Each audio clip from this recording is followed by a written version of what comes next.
Bismillahirrahmanirrahim. Assalamualaikum warahmatullahi wabarakatuh. Warahmatullahi wabarakatuh. Alhamdulillahilladzi khalaqal mauta wal hayata liyabluwana ayyuna ahsanu amala. Alhamdulillahi nahmaduhu wa nasta'inuhu wa nastaghfiruh wa na'udzu billahi min shururi anfusina wa min sayyiati a'malina.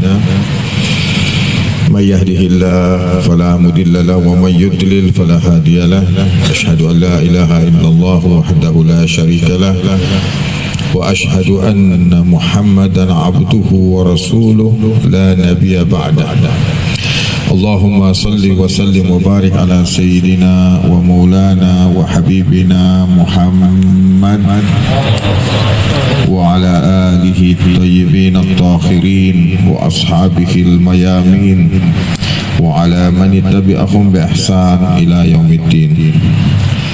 Para hadirin yang dimuliakan Allah Subhanahu wa taala, khususnya Adinda Martin Sahibul Bait dan keluarga, dan juga para guru yang ada di sini, para tokoh masyarakat, Bapak RT ada, Pak RW juga, alhamdulillah, dan Ustadz Dedi dan para santri, para hadirin yang dimuliakan Allah Subhanahu wa taala. Pertama-tama kita panjatkan puji syukur kehadiran Allah atas segala limpahan nikmatnya kepada kita, dan kepadanya kita memohon ampun, meminta perlindungan, pertolongan dari segala keburukan diri dan amal-amal kita. Allah mengingatkan kita, may yahdihillahu fala mudhillalah, siapa yang diberi petunjuk oleh Allah maka tidak akan ada yang bisa menyesatkannya. Wa may yudlil fala hadiyalah, dan barang siapa yang disesatkan, dibiarkan sesat, maka tidak akan ada yang bisa memberinya petunjuk. Kita bersaksi bahwa tiada ilah, tiada Tuhan, tidak ada yang kita sembah, tidak ada yang paling kita utamakan, tidak ada yang paling kita cintai kecuali Allah. Dan kita bersaksi bahwa Sayyidina Muhammad adalah Nabi dan Rasulnya yang diutus dengan agama yang hak, dan juga tidak ada lagi Nabi sesudahnya. Salawat dan salam kita haturkan kepada junjungan kita Nabi besar Muhammad, dan juga atas keluarganya, sahabatnya, dan sekalian para pengikutnya yang mengikutinya dengan ihsan hingga akhir zaman. Para hadirin, kematian adalah suatu keniscayaan. Tidak ada seorang pun yang bisa menghindari. Dan Nabi selalu mengingatkan kita bahwa sebaik-baik zikir itu adalah mengingat mati. Karena mengingat mati ini adalah suatu tingkat kesadaran diri tertinggi yang hanya dimiliki oleh manusia. Binatang tidak memiliki kesadaran akan kematian. Sehingga Nabi mengatakan, kalau seandainya binatang itu sadar tentang mati, tahu tentang mati, maka kalian ini tidak akan pernah bisa memakan daging. Ya, tidak ada. Jadi kematian ini sebenarnya tingkatan kesadaran tertinggi. Kita disuruh ingat Allah, tapi banyak orang ingat Allah belum tentu ingat mati. Bahkan banyak orang ingat Allah untuk panjang umur, untuk dapat rezeki, untuk dapat dunia. Cita-citanya lain, bukannya menuju kepada akhirat. Nah, jadi kita lihat bahwa Allah menyebut ke dalam Al-Quran itu bahwa kematian itu sangat dekat. Mereka memandangnya jauh, wa yaranahu ba'ida wa narahu qariban. Kami memandangnya itu sangat dekat. Nah, kematian ini ada kesadaran, hubungannya dengan kesadaran tentang waktu. Ya. Kesadaran juga yang disebut situasi batas, level kesadaran manusia bahwa pada saat menghadapi kematian atau melihat kematian, sebenarnya kita dihadapkan pada situasi khusus yang mana di dalamnya itu banyak sekali pelajaran, tapi sedikit sekali manusia yang mendapat pelajaran. Ketika kita lihat orang mati, yang kita lihat orang lain mati. Seharusnya yang kita lihat kita juga akan mati, pasti. Dan tidak ada yang tahu kapan, di mana dia akan mati. Tapi Nabi mengatakan bahwa ketika kalian bangun pagi, jangan kalian menyangka kalian akan masih hidup sampai sore. Kalau kalian masih hidup sampai sore, jangan pikir kalian masih hidup besok pagi. Ya. Dan adapun saya, kata Nabi, saya tidak pernah menyangka bahwa saya masih hidup pada tarikan nafas saya berikutnya. Jadi bayangkan, Nabi itu menyadarkan kita tentang kematian itu sedemikian rupa sehingga kita itu betul-betul mempersiapkan diri. Karena Nabi mengatakan orang yang paling cerdas itu adalah orang yang selalu ingat mati dan selalu mempersiapkan diri untuk mati. Makanya Nabi mengajari kita doa. Oleh guru saya itu dianjurkan untuk dibaca setiap ada sholat, bahkan di dalam sujud. Allahumma arsukni tajafi andaril gurur. Ya Allah, karuniai aku kemampuan untuk mengambil jarak dari dunia tipuan ini. Karena dunia ini yang kita tempati ini dunia gurur. Wala tagurrannakal hayatud dunya. Allah mengingatkan kita jangan sampai kehidupan dunia ini membuat kalian itu tertipu, tergoda. Allahumma arsukna tajafian daril gurur. Ya Allah, karuniai kami kemampuan mengambil jarak dari kehidupan dunia ini, kehidupan dari dunia gurur ini. Allahumma arsukna tajafian daril gurur, dari negeri tipuan ini. Allahumma arsukna tajafi an daril gurur wal inaba ila daril khulud, dan pengembalian kepada kehidupan yang kekal. Bahwa kita sadar dan dunia ini hanya sebentar, ada dunia lain yang lebih kekal, yang untuk itulah kita di dunia ini harus menggunakan waktu kita sebaik-baiknya untuk bisa meraih karunia Allah yang sempurna, yang lengkap nantinya di akhirat nanti, darul khulud. Jadi Allahumma arsukna tajafi andaril gurur wal inaba, dan pengembalian, kesiapan balik, selalu kembali kepada kesadaran bahwa tempat kita yang sebenarnya adalah darul khulud, negeri kekal itu. Wal istiddad lil maut, dan selalu siap untuk mati.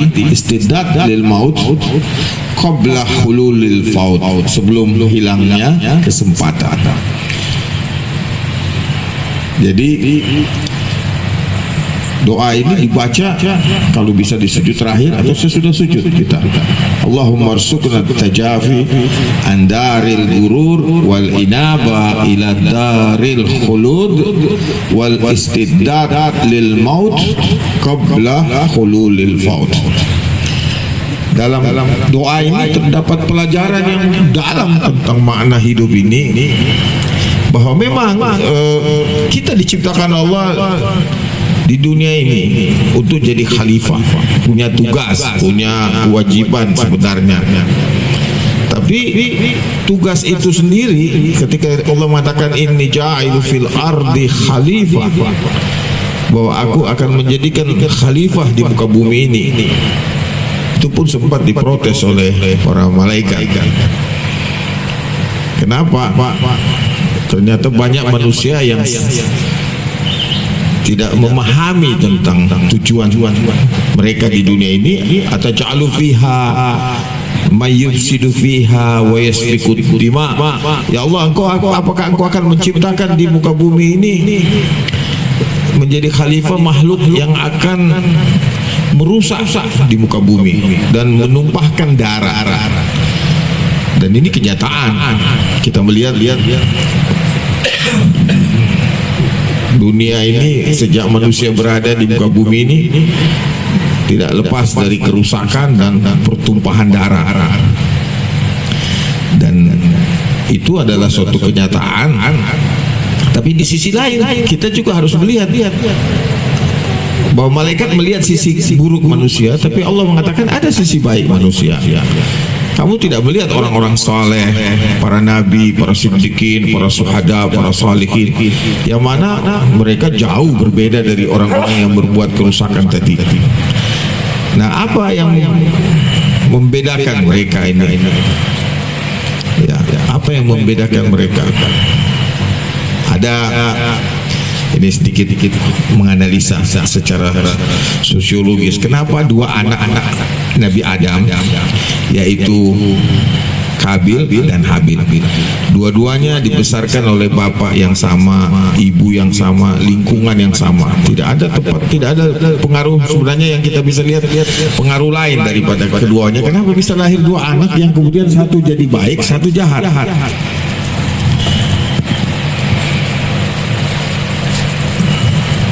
Itu pertanyaan. Padahal pendidikannya sama, bapaknya sama, ibunya sama. Apa yang membuat jahat Kabil? Apa yang membuat Habil baik? Apa yang kira-kira? Para hadirin pernah baca? Pernah dengar?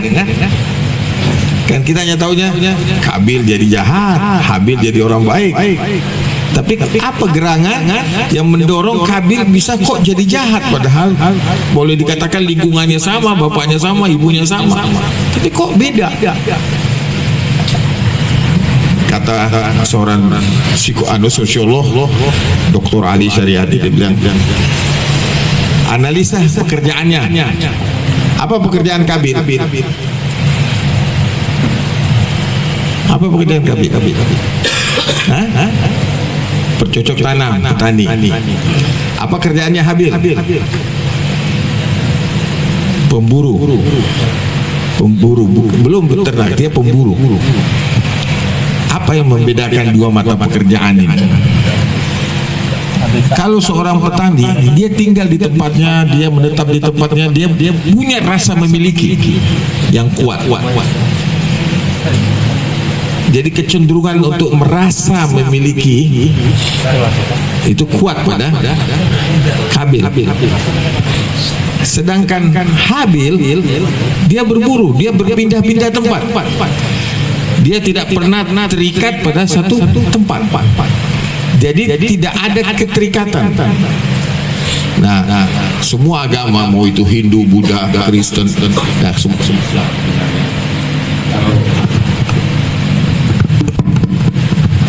Jadi menurut Al-Quran semua nabi itu bawa agama yang sama, Islam. Tidak ada yang beda-beda. Nah, rasa memiliki ini sumber dari semua dosa. Memiliki. Saya ketika pertama kali ikut tarekah, yang pertama kali diajarkan guru saya itu, hati-hati, dosa paling besar itu memiliki. Ya, karena semua yang ada pada kita ini itu semua hanyalah titipan. Kita tidak punya hak milik, tidak punya hak untuk merasa memiliki. Bahkan diri kita sendiri ini bukan milik kita. Ya. Semua ini hanya titipan, hak pakai saja, yang mana semua akan dimintai pertanggungjawaban. Kata Nabi, miliki saja, miliki apa yang ingin kamu miliki, tapi ingat, suatu saat kamu akan dituntut dari mana memperolehnya, bagaimana membelanjakannya. Begitu juga Nabi mengatakan, cintai siapa yang ingin kamu cintai, tapi ingat, kamu pasti akan dipisahkan darinya. Maka di dalam agama kita, iman itu hakikatnya adalah kecintaan yang sangat kepada Allah dan penghambaan yang disebut hamba. Itu adalah hakikat seorang hamba, itu adalah dia tidak memiliki apapun kecuali semuanya milik tuannya. Itu disebut budak. Kalau namanya budak itu dalam bahasa di masa lalu, kalau kita punya budak itu sepenuhnya mutlak milik kita. Mau pekerjaannya apanya semua, dia punya anak jadi budak kita lagi, milik kita lagi. Jadi apapun yang ada pada budak itu adalah milik majikannya. Jadi ketika kita mengatakan kita menjadi hambanya Allah, maka pada saat itu kita melepaskan rasa memiliki itu. Nah, rasa memiliki inilah yang kemudian membuat kita terlekat, keterikatan yang kemudian dimaknakan diartikan lagi dalam kata lain cinta. Maka Nabi mengatakan hubbud dunya ra'su kulli khati'ah. Cinta, terikat, terlekat, merasa memiliki dunia ini sumber dari segala dosa. Jadi segala keburukan itu bersumber dari sini.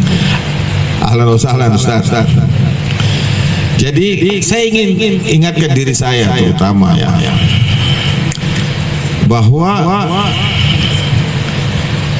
ya tadi inti dari iman itu, kalau kita bicara iman, walladzina amanu asyaddu hubban lillah. Orang yang beriman itu sangat cintanya kepada Allah.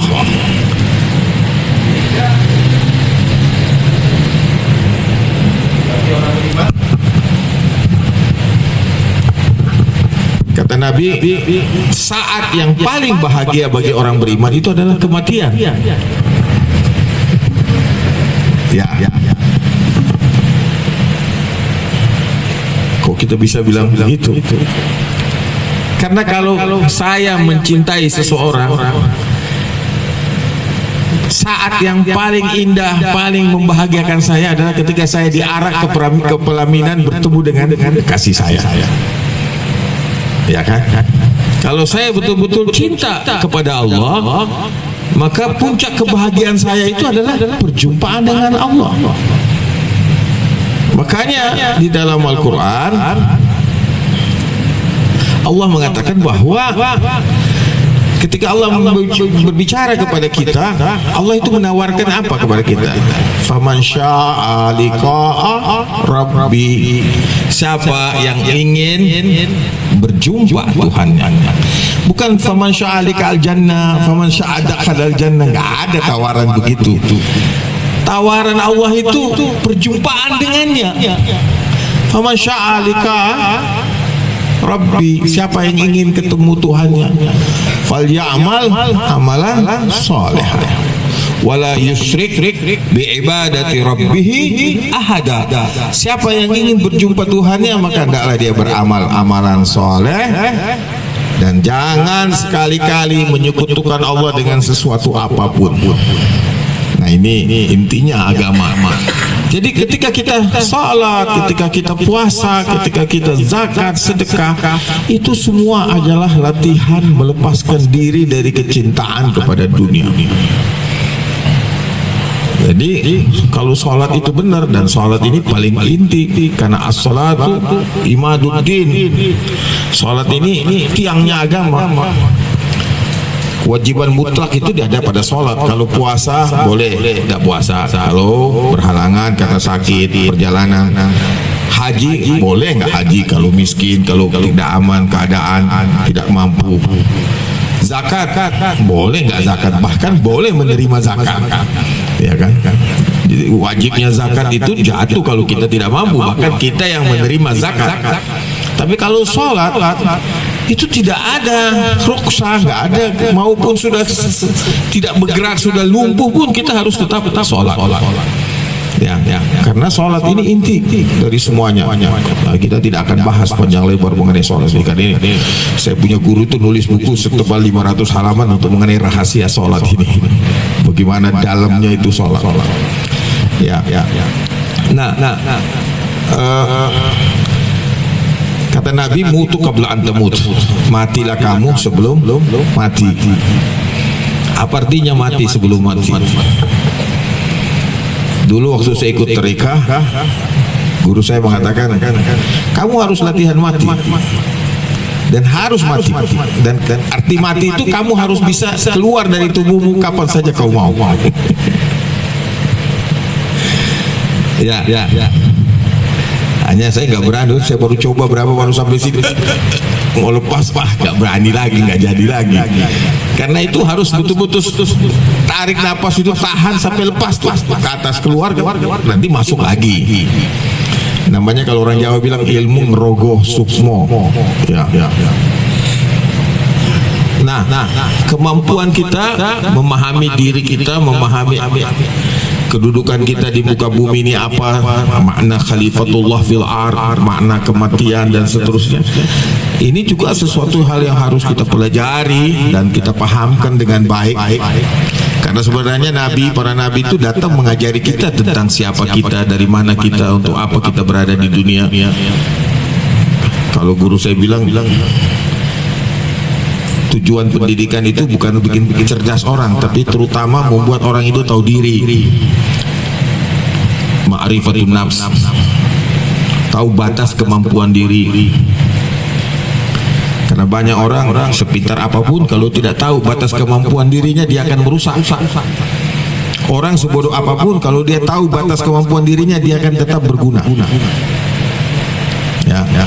Tapi yang banyak sekarang manusia rumongso iso, yang susah nyari orang yang iso rumongso.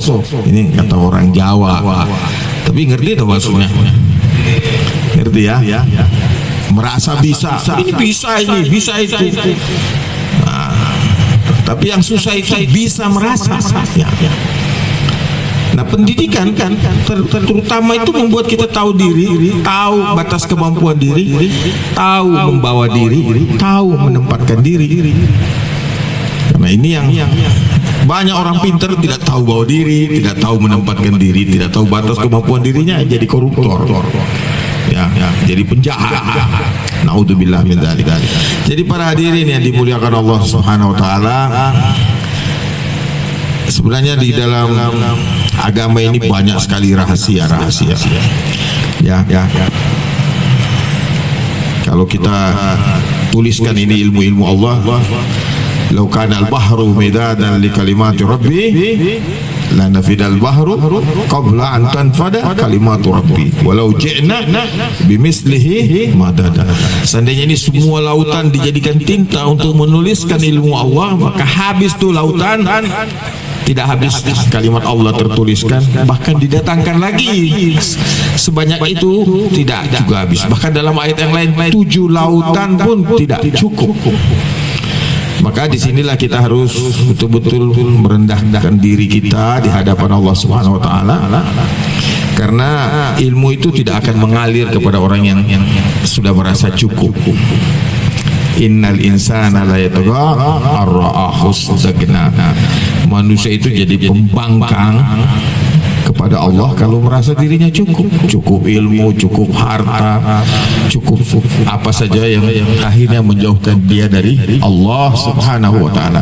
Nah, kabar hadirin sekalian, sekali lagi tadi semua yang namanya rukun Islam itu adalah perjalanan menuju kematian.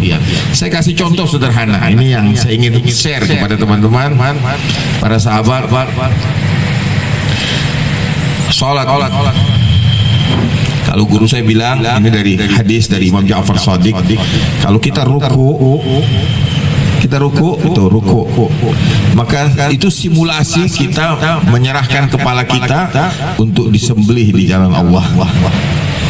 Jadi itu setiap kita ruku itu kita membayangkan diri kita seperti seekor hewan yang sedang siap disembelih. Kita siap-siap kepala kita dipenggal. Dan kalau kita ruku ini benar, sujud kita itu adalah ditentukan kesempurnaannya oleh ruku kita. Di situ kalau ruku itu benar, sujud baru benar. Kalau ruku nggak benar, sujud tidak akan benar. Dan sujud itu adalah titik terdekat antara seorang hamba dengan Tuhannya. Wasjud waqtarib. Sujudlah dan mendekatlah. Nah, jadi ketika kita ruku itu kalau kita sholat nih berapa kali ruku sehari? Kalau sholat wajib aja berapa tuh? Berapa rakaat kita sholat? 17. Jadi bayangkan kalau kita ini semua 17 kali simulasi penggal kepala, ya. Kemudian 34 kali sujud, 34 kali merasakan fana, ketiadaan diri kita di hadapan Allah, bahwa yang lain ini semua tidak ada, yang ada hanya Allah. Kullu man 'alaiha fan wa yabqa wajhu rabbika dzul jalali wal ikram. Semua ini enggak ada, semua ini fana, yang kekal hanyalah wajah Tuhanmu yang memiliki keagungan dan kemuliaan. Kullu man 'alaiha fan wa yabqa wajhu rabbika dzul jalali wal ikram. Nah, inilah hal-hal yang penting, tapi sayang sekali tidak diajarkan. Sedikit sekali orang yang belajar mendapatkan ilmu ini. Padahal dengan kesadaran kematian tadi itu, di situ kita mencapai puncak tertinggi daripada kesadaran kemanusiaan kita, hakikat kemanusiaan kita. Dan kalau kita sudah begitu, pasti la khaufun alaihim walahum yahzanun. Gak ada takut dan tidak ada sedih lagi. Sekarang kenapa kita masih takut, masih sedih? Ya karena ini, karena belum benar nih sholatnya, belum benar, konsep pendidikan iman, makna imannya ini belum benar. Jadi kita nggak takut lagi. Pada Allah mengatakan, barang siapa mengikuti petunjukku, maka tidak ada sedih baginya, tidak ada takut baginya. La khaufun alaihim walahum yahzanun. Dan inilah sebenarnya derajat pertama kewalian, kekasihnya Allah Subhanahu wa taala. Dan dari situlah nanti kita nggak mungkin jadi khalifah Allah kalau masih penakut.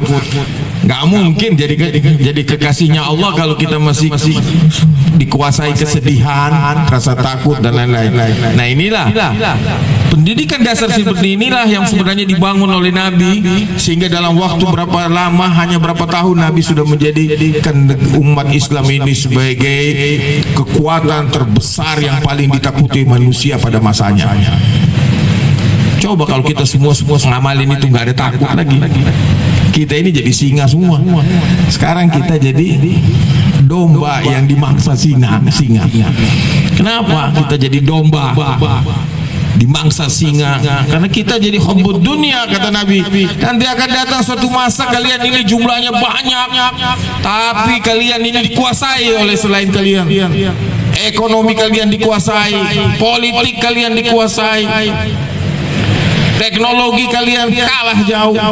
Sampai Nabi bilang, ditanya apa Nabi, apa kami sedikit? Tidak, kalian banyak, tapi kalian seperti buih. Kenapa bisa ya Rasulullah? Kalian ditimpa apa? Ditimpa suatu penyakit, namanya apa? Wahan. Apa itu? Hubbud dunya wa karahiyatul maut. Cinta sama dunia ini, takut mati. Maka kalian dikuasai, semuanya dikuasai, seperti negeri Wakanda, ya kan? Di negeri Wakanda itu mayoritas umat Islam, tapi yang berkuasanya segelintir orang saja. Nah, kata Nabi, ya kalau mau maju jangan nyalain orang, introspeksi diri sendiri. Karena kalau kita benar beriman, pasti kita ini pasti in kuntum mu'min apa wa antum a'launa in kuntum mu'minin. Kalian itu pasti tinggi di atas, nggak ada yang ngalahin kalian kalau kalian benar beriman. Salahnya ini konsep iman kita benar nggak? Pendidikan kita sudah benar nggak? Kita harus introspeksi diri, karena untuk bisa maju, kita hanya bisa maju kalau kita tahu kekurangan diri kita. Makanya Nabi mengatakan, kalau Allah menghendaki kebaikan bagi seseorang, Allah akan tunjukkan kepada orang itu kekurangan dirinya sehingga dia menyempurnakan dirinya. Jadi 3 ini terakhir saya tutup. In aradallahu bi 'abdihi khairan, apabila Allah menghendaki kebaikan bagi seorang hambanya, faqahu fid din, diberi pemahaman agama yang mendalam, yang benar. Bukan agama yang abal-abal. Karena banyak orang sekarang abal-abal, ributin maulid, ributin tahlil, ributin yang abal-abal yang diributin. Hakikatnya tidak dimasalahkan. Ya. Hakikat iman tidak dibahas, hakikat khalifah di muka bumi nggak dibahas. Yang diributin urusan sepele. Faqahu fiddin, dibuat pemahaman yang mendalam tentang agama ini. Nikmat Allah yang diberikan kepada orang yang dikehendaki kebaikan baginya. Zahaduhu fid dunya, dia dibuat zuhud terhadap dunia ini. Jadi cintanya hanya kepada Allah dan Rasulnya, dan jihad di jalan Allah. Dunia ini tidak pernah menguasai hatinya. Dia kehilangan apapun dari dunia ini, dia tidak pernah tergoncang. Dia dapat apapun dari dunia ini, dia tidak akan tergoncang.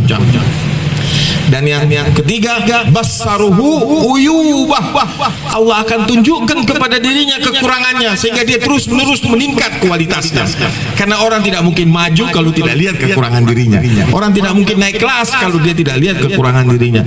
Kita diuji dalam kehidupan ini supaya kita bisa tahu kekurangan kita, bukan supaya Allah tahu. Allah sudah tahu kita. Tapi guru yang baik di kelas menguji muridnya bukan untuk mengetahui siapa yang bodoh, pinter. Guru pasti udah tahu ini anak bodoh ini, makanya guru lihat ini kok bodoh bisa angkanya 10, wah ini nyontek pasti. Kalau ada anak pinter, oh angkanya 5, pasti ada masalah di rumahnya, ada problem semalam di rumahnya atau apa, nggak bisa tidur, nggak bisa belajar. Tidak dilihat dari hasil tes, tapi sebenarnya yang dilihat hakikatnya dia menunjukkan kepada anak itu sendiri siapa saya, kualitas saya di mana. Nah ujian ini adalah dengan cara itu Allah mengangkat derajat kita. Basaru uyubah, kalau Allah menghendaki kebaikan bagi seorang hamba, maka ditunjukkan kepadanya kekurangan dirinya, sehingga dengannya dia memperbaiki dirinya. Dan dengan demikian hamba itu meraih kemuliaan di dunia, dan insya Allah pasti di akhirat yang lebih kekal, yang lebih baik. Wal akhiratu khairun wa abqa, tapi bal tu'sirunal hayatat dunia. Ini masalah. Sebagian besar kita, kata Allah, mengutamakan dunia. Yastahibunal hayatat dunia, mencintai dunia ini lebih daripada akhirat. Semoga Allah menolong kita semua, memberikan kita pemahaman tentang iman yang benar, dan bisa membuat orang kita ini menjadi hamba-hamba yang beriman, bertakwa. Dan insyaallah Allah memberikan apa yang dijanjikannya kepada kita. Wa may yattaqillah yaj'al lahu makhraja wa yarzuquhu min haitsu la yahtasib wa may yatawakkal 'ala Allah fa huwa hasbuh innallaha balighu amri qad ja'ala Allahu likulli syai'in qadara. Barang siapa bertakwa kepada Allah, Allah akan memberikan jalan keluar dari semua masalah yang dihadapinya, dan diberi rezeki dari arah yang tidak terduga. Dan barang siapa yang berserah diri, bertawakal kepada Allah, cukup Allah baginya. Allah yang akan memberi jalan keluar, yang akan menyempurnakan semua urusannya, menyampaikan semua cita-citanya, dan Allah menetapkan segala sesuatu atas segala sesuatu untuk ketetapan kadar yang sudah ditentukan. Allahumma salli ala sayyidina Muhammad wa ala sayyidina Muhammad. Rabbana atina fid dunya hasanah wa fil akhirati hasanah wa qina adzabannar. Allahumma arinal haqqa haqqan warzuqna ittiba'ah wa arinal batila batilah warzuqna ijtinaba. Ya Allah, beri kami kebaikan dunia, kebaikan akhirat, lindungi kami dari azab neraka, dan ya Allah, tunjukkan kepada kami yang benar itu benar, dan beri kami kekuatan untuk mengikutinya, dan tunjukkan kepada kami yang batil itu batil, dan beri kami kekuatan untuk meninggalkannya. Allahumma aslih lana umurana kullaha wa la takilna ila anfusina tarfatan ain abadan wa fa'al bina ma anta ahlu wa la hawla wa la quwwata illa billahil aliyyil azim. Amma nujibul mudarra idza dahu wa yasifus su. Wa sallallahu ala sayyidina Muhammadin nabiyil ummi wa alihi wa sahbihi wa sallam. Subhana rabbika rabbil izzati amma yasifun wa salamun alal mursalin. Alhamdulillahi rabbil alamin. Wal afu minkum. Wassalamu alaikum warahmatullahi wabarakatuh.